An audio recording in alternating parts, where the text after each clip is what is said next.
처음 코로나 사태가 왔을 때에 그래도 부활절이 되고 나면 우리가 예배를 드릴 수 있지 않을까라고 생각을 했습니다. 그런데 부활절이 돼도 전혀 예배를 드릴 만한 그런 상황이 아니었어요. 그러니까 본당에서 예배를 말합니다. 그래도 이제 성령 강림절쯤 되고 나면 그래도 괜찮아지겠지 생각을 했는데 성령 강림절이 되어도 여전히 이 코로나는 그칠 줄을 모르고 있습니다. 언제 잠잠해질지 모르겠어요. 아직도 그때가 요연합니다. 그런데 가만히 생각을 해보게 되면은 이 땅의 교회가 처음 생겨나고 나서 300여 년 동안 늘상 핍박과 환난 가운데서 교회가 존재해 왔습니다. 물론 이제 지역적입니다. 어떤 지역에서는 더 심했고 어떤 지역에서는 비교적 안정적이긴 했지만 그러나 전체적인 기독교 역사를 보게 되면 거의 300여 년 가까운 시간을 기독교는 환난과 핍박 속에서 살아냈습니다. 무엇으로 그 기간 동안을 그렇게 견뎌내고 이겨낼 수 있었을까요? 성령이 우리를 붙들어 오셨기 때문에 그렇습니다. 성령이 우리 교회를 붙들어 오셨기 때문에 그 모든 것들이 가능했다라는 것입니다. 부활은 교회의 존재의 이유지요. 존재의 근원이지요. 그러면 성령은 교회가 존재할 수 있도록 그 동력을 제공하는 힘의 원천이 됩니다. 그래서 부활과 성령은 어찌 보면 따로 떼어놓기가 힘든, 부활하신 예수 그리스도로 말미암아 우리가 그리스도인이 되었다고 한다면 그 그리스도인으로서 하나님의 나라에까지 이르도록 우리를 인도하시는 분이 성령이시고 300여 년의 그 깊은 시름과 고통 속에서도 교회가 여전히 존재할 수 있도록 교회 공동체를 이끌어 오셨던 분이 또한 성령 하나님이다라는 것입니다. 예수 그리스도의 십자가의 부활과 성령의 끝없이 우리를 향하신 그 은총과 그리고 그 모든 것이 있게 하신 하나님 아버지의 삼위일체 하나님의 역사가 오늘 우리를 이 자리까지 인도해 주셨습니다. 특별히 그러한 중에 오늘 성령 강림절을 맞이하여서 본문은 어찌 보게 되면 성령 강림절에는 글쎄라고 하는 그러한 생각을 하게끔 하는 본문의 말씀이기도 합니다만 이 안에는 영이라고 표현되어져 있는 하나님의 영, 성령의 역사함이 이 안에 들어있고 그 성령의 역사함은 그 구약의 시대, 모세의 시대에 어떻게 우리 가운데 역사하셨는가 라고 하는 것들을 우리 가운데 보여주시는 말씀이 또한 오늘 본문의 말씀입니다. 이스라엘 백성이 가나안 땅으로 들어가기 위해서 애굽에서 출애굽한 이후에 광야를 지나게 될 때에 이 광야라고 하는 이곳이 아무려면 집보다 편하겠고 지어놓은 집에서 살아가는 것보다 편하겠습니까? 그러나 그곳에는 자유가 있고 이제 사람이 사람답게 살아가는 그러한 삶의 모습이 있기 때문에 이스라엘이 좀 견뎌내면 좋을 텐데 이 이스라엘 백성들이 좀 힘에 들었습니다. 자는 것도 그렇게 쉽지 않았을 것이고 먹는 것도 또 쉽지 않았을 것입니다. 그러한 중에 그 이스라엘 백성이 출애굽할 때에 그 가운데 섞여 나왔던, 그러니까 이스라엘 민족이 아닌 타 민족의 구성원들이 좀 섞여서 나왔는데 이 사람들이 불평을 더 심하게 했던 것 같습니다. 그런데 자기들만 불평을 심하게 했던 것이 아니라 이스라엘 백성을 좀 충동질을 했어요. 우리가 지금 이거 살겠냐? 우리가 그래도 애굽에 있을 때는 고기도 먹고 했는데 이게 지금 몇 날이 갔는데 우리가 지금 고기 한 점 맛을 못 보고 이 뭐 먹고 있느냐? 이 간신히 그냥 입에 풀칠만 하고 살아가지 않느냐라고 이야기를 하니까 이렇게 살짝 또 이런 식으로 불평을 이야기하게 되면 그 불평에 따라가는 것이 참 따라가기 쉬운 것이 인간이에요. 누구나 그렇습니다. 그러면서 이스라엘 백성이 불평이 서서히 나오기 시작을 했어요. 그러더니 이 불평이 아주 굉장히 커졌습니다. 그랬을 때에 이 불평이 이제 어디에까지 들어갔느냐? 모세에게까지 들어갔어요. 모세에게 들어가서 도대체가 우리가 이 예전에는 고기도 먹고 했는데 이게 뭡니까? 라고 하는 것이에요. 모세가 참 기가 막히지 않았겠습니까? 기껏 종살이 하고 있던 사람들 가서 목숨을 걸고 꺼내온 거예요. 모세 입장에서는 가기 싫은 거 억지로 했고 그렇게 해서 이곳에 자유를 누릴 수 있도록 광야로 인도해 왔고 이제 조금만 참아내면 가나안이라고 하는 땅, 젖과 꿀이 흐르는 땅에 들어가게 될 터인데 이 답답한 백성이 그거 못 참고 와서 그냥 이렇게 난리를 쳐대니 참 모세가 얼마나 힘들었겠습니까? 이때 모세가 그냥 힘들었던 게 아니에요. 정말로 너무너무 힘이 들었어요. 그래서 이 보게 되면 모세의 기도라고 하는 민수기 이 앞쪽에 있는 기도를 보게 되면 11절부터 보게 되면 모세가 여호와께 여짜오되 어찌하여 주께서 종을 괴롭게 하시나이까 어찌하여 내게 주의 목전에서 은혜를 입게 아니하시고 이 모든 백성을 내게 맡기사 내가 그 짐을 치게 하시나이까 이 모든 백성을 내가 배웠나이까 내가 그들을 낳았나이까 어찌 주께서 내게 양육하는 아버지가 젖먹는 아이를 품듯 그들을 품에 품고 주께서 그들의 열조에게 맹세하신 땅으로 가라 하시나이까 이 모든 백성에게 줄 고기를 내가 어디서 얻으리이까 그들이 나를 향하여 울며 이르되 우리에게 고기를 주어 먹게 하라 하온즉 책임이 심히 중하여 나 혼자는 이 모든 백성을 감당할 수 없나이다. 주께서 내게 이같이 행하실진대 구하옵나니 내게 은혜를 베푸사 즉시 나를 죽여 내가 고난당함을 내가 보지 않게 하옵소서 라고 하나님 앞에 기도를 해요. 얼마나 힘들었으면 이렇게 했겠습니까? 그 이스라엘 백성을 보면서 그냥 그 이스라엘 백성을 지도자로서 노예를 부르듯이 끌고 나가는 것도 아니고 정말로 젖먹이 아기를 다루듯이 그들을 달래고 어루고 사랑하고 하면서 끌어가려고 하는데 그들은 전혀 모세의 마음을 모르고 조금만 부족하면 원망을 하는데 오늘은 또 이제 고기까지 달라고 그냥 울며 불며 소리를 치니 내가 죽겠다 이 말씀입니다. 그러니까 하나님 차라리 나를 좀 데려가 주세요 라고 하는 이 모세의 기도가 이 안에 있었습니다. 그럴 때 하나님께서 모세에게 말씀하신 것이 네가 그러면 이스라엘의 나이든 노인 중에서 70명을 뽑아라. 70명을 뽑으면은 내가 그들 가운데 특별한 역사를 이루겠다라고 하면서 모세에게 70인의 장로를 뽑으라고 하는 거예요. 그랬을 때 모세가 그 70인의 장로를 뽑게 됩니다. 그래서 24절에 보게 되면 모세가 나가서 여호와의 말씀을 백성에게 알리고 백성의 장로 70인을 모아 장막에 둘러세우매. 여기 장막이라고 하는 것은 하나님의 성전을 이야기하는 것이에요.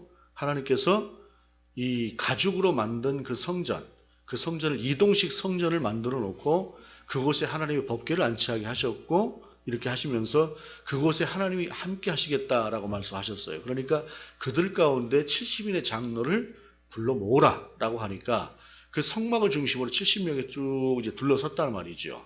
그때에 25절에 보게 되면 여호와께서 구름 가운데 강림하사 모세에게 말씀하시고 그에게 임한 영을 70장로에게도 임하게 하시니 영이 임하신 때에 그들이 예언을 하다가 다시는 하지 아니하였더라 라고 말씀하고 있어요.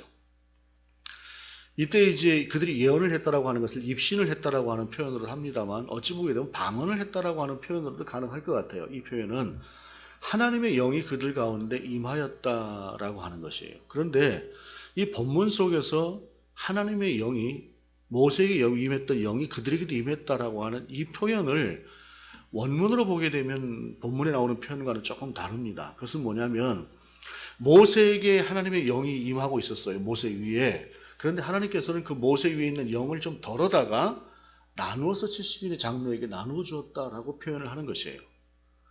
그런데 성령이 나눠질 수 있는 것은 아니지 않습니까? 성령이. 그런데 왜 하나님께서는 그것을 그렇게 모세에게 있는 것을 가져다가 70장로에게 나눠줬다고 하셨을까? 분배를 해줬다. 물질을 분배하는 것처럼 분배해줬다고 하셨을까?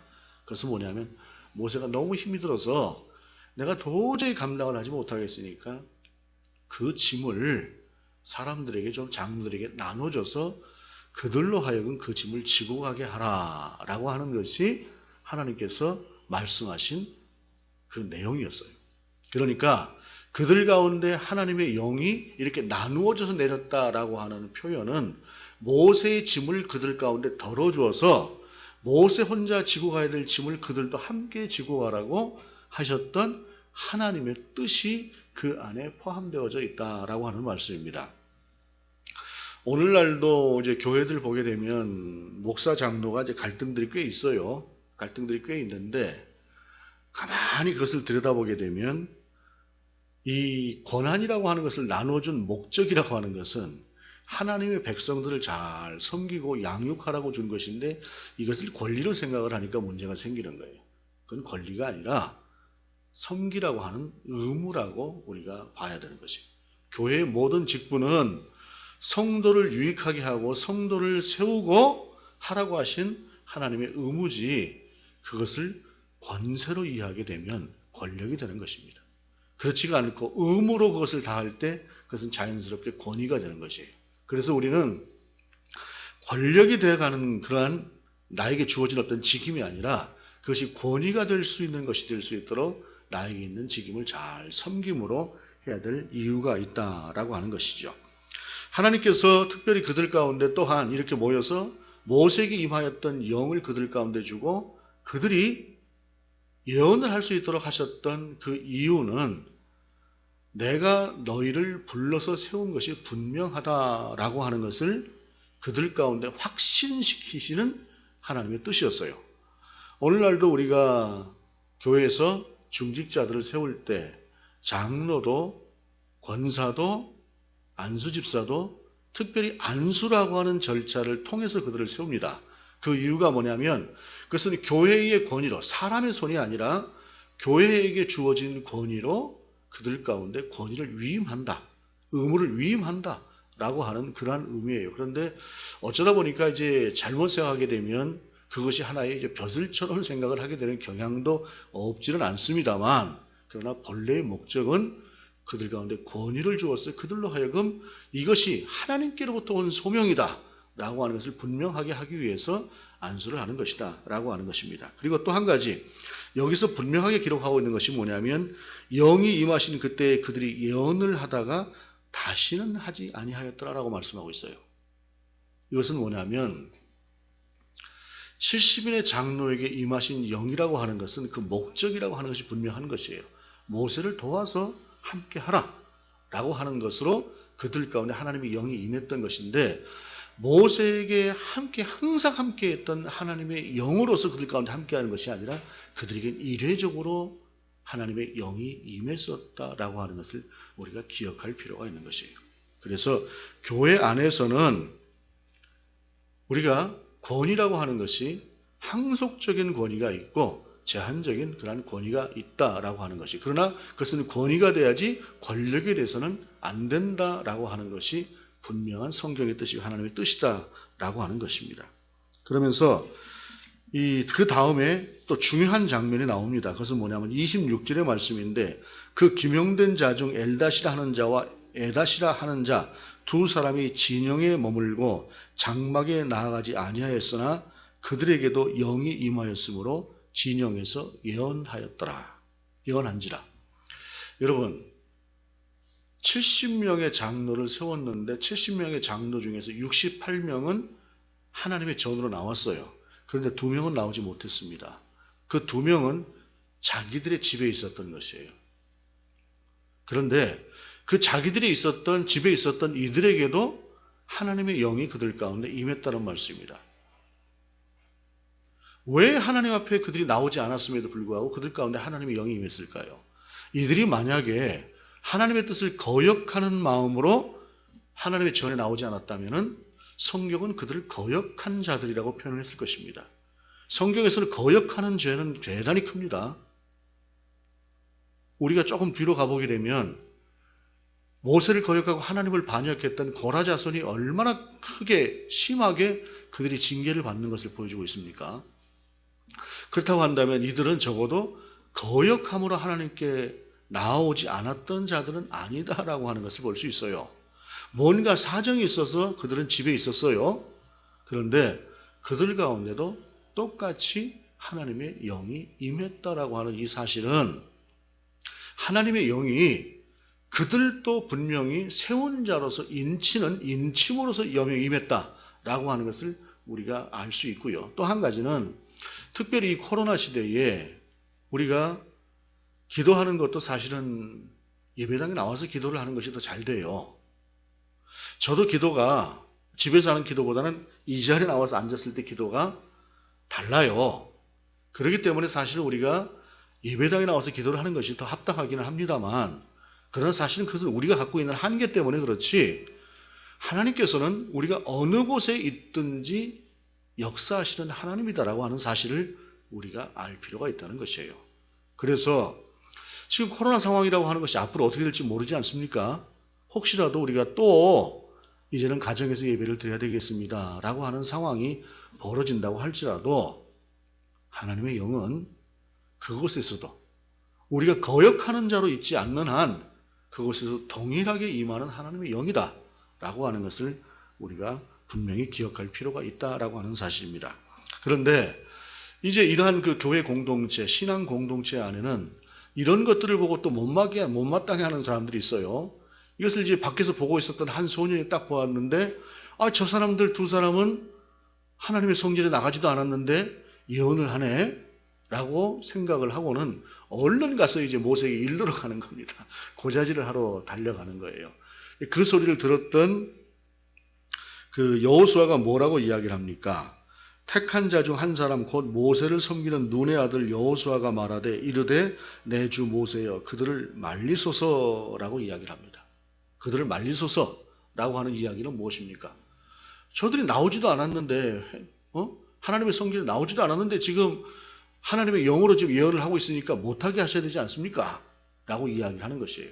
즉 모세의 말씀에 지금 순종하지 않았는데 하나님의 말씀에 순종하지 않았는데 영이 임하는 것 이것은 못하게 하셔야 되지 않습니까? 어떤 집단적인 획일화된 어떤 그런 사고를 가지고 여호수아는 건의를 하고 있는 것이에요. 그런데 충분히 이럴 수 있습니다. 충분히. 사람이라고 하는 것은 어찌 보게 되면 이것이 하나님께 영광이 되느냐 되지 않느냐라기보다는 내 눈에 내 생각에 차느냐 차지 않느냐를 가지고 판단을 하는 것이 인생이에요. 여호수아도 마찬가지였습니다. 특히 여호수아 입장에서는 어려서부터 모세를 보좌하던 사람이다 보니까 모세의 지도력이 혹시라도 흔들릴까 봐 전체가 다 모였을 때 한 것이 아니라 이 두 사람만 있을 때도 따로따로 있을 때도 하나님의 영이 임했고 그들도 따로 자기들에게 주어진 어떤 그 권한이라고 하는 것을 행사하겠다고 한다면 자기가 그렇게 사랑하고 섬기는 모세의 지도력이 약해질까 봐 그랬겠지요. 그러면서 그러시면 안 됩니다. 제지하십시오. 라고 그렇게 이야기를 해요. 그런데 그때 모세가 뭐라고 이야기를 합니까? 모세가 그에게 이르되 내가 나를 두고 시기하느냐? 여호와께서 그의 영을 모든 백성에게 주사 다 선지자가 되게 하시기를 원하노라 라고 하면서 모세는 전혀 개의치 않고 오히려 더 많은 사람들이 하나님의 영을 받아서 정말로 스스로 하나님의 뜻을 알고 하나님 앞에 설 수 있었으면 좋겠다라고 하는 그러한 이야기를 이야기하고 있는 것이에요. 우리가 세상을 가만히 살다 보면 권리라고 하는 것이 아니라 의무라고 생각을 할 때에 그것이 권위가 되지만 그 권리라고 하는 것을 권세처럼 휘두르려고 할 때 그것은 권력이 되는 것이에요. 그리고 권력은 절대로 교회 공동체에서는 권력이라고 하는 것은 용납되어서는 안 되는 부분입니다. 어쩔 수 없이 권력화되는 경향은 있어요. 왜냐하면 사람이라고 하는 것이 존재가 너무 다양해서 때로는 강한 권력과도 같은 리더십을 가지고 끌어가야 될 때도 있으나 그러나 그것이 사적인 권력이 되었을 때 그것은 하나님이 함께 하시는 예수 그리스도의 몸된 교회는 아니게 될 수 있다고 하는 것을 늘 우리가 기억을 해야 됩니다. 그리고 그것은 작은 범위 내에서 어찌 보면 구역과도 같은 작은 범위 내에서 뿐만이 아니라 교회 전체 공동체 내에서도 마찬가지입니다. 그래서 목사도 장로도 누구도 예외가 될 수 없습니다. 우리는 오직 하나님의 뜻과 하나님의 영광이 어떻게 이 교회를 통해서 드러나느냐라고 하는 것에 대해서 관심을 가져야 되고 거기에 우리가 무릎을 꿇을 줄 알아야 합니다. 또한 그럼에도 불구하고 인생은 연약한 존재다라고 하는 사실입니다. 인생은 연약하기 때문에 내가 좀 더 대접을 받았으면 좋겠는데 그렇지가 않을 때에 거기에 대해서 반응이 나오는 것이 인생입니다. 그런데 이러한 사소한 인생의 한계까지도 우리가 문제를 삼는다고 한다면 그거는 교회 전체를 불편하게 하는 것이죠. 그러나 그 이상 어떤 권력의 사유화라거나 하는 그러한 모습에 대해서는 우리가 좀 단호할 줄 알아야 된다는 것입니다.